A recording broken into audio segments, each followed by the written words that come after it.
Улсын их хурлын дарга эрхэм гишүүдээ Монгол Улсын их хурлын гишүүн П сайн зураг Б Батэрдэн нараас 2026 оны 3 дугаар сарын 19-ны өдөр Улсын их хурлд өргөн мэдүүлсэн аж ахуй нэгжийн орлогын албан татварын тухай хуульд нэмэлт өөрчлөлт оруулах тухай хуулийн төслийн хэлэлцүүлгийг Улсын их хурлын чуулганы 2026 оны 4 дугаар сарын 10-ны өдрийн нэгдсэн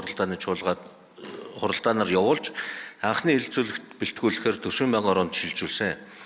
Төсвийн байнгын хороо 2026 оны 6 дугаар сарын 10-ны өдрийн хуралдаанаараа дээрх хуулийн төслийн анхны хэлэлцүүлгийг Монгол Улсын их хурлын чуулганы хуралдааны дэгийн тухай хуулийн 39-р зүйл заасны дагуу явуулж хуулийн төслийг зүйл бүрээр нь хэлэлцлээ. Монгол Улсын их хурлын даргын 2026 оны 248 дугаар захирамжаар Монгол Улсын их хурлд өргөн мэдүүлсэн татварын харилцааг зохицуулсан хуулийн төслүүдийг хэлэлцүүлэгт бэлтгэх үүрэг бүхий ажлын хэсгийг Улсын их хурлын гишүүн Х гав игээр ахлуулан 15 гишүүний бүрэлдэхүүнтэйгээр байгуулсан.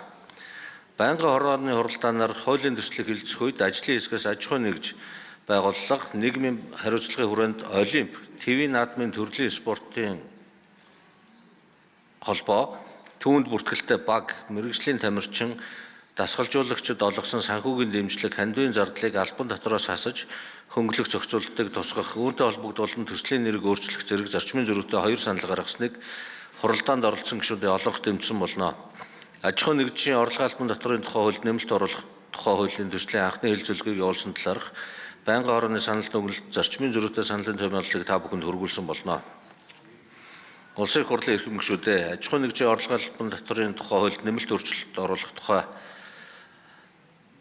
оруулах тухай хуулийн төслийн анхны хэлэлцүүлгийг явуулсан талаарх төсвийн байнгын хорооны санал дүгнэлт зарчмын зөрүүтэй саналын томьёоллыг хэлэлцэн шийдвэрлэж өгөхийг та бүхнээс анхаарал хандуулсанд баярлалаа.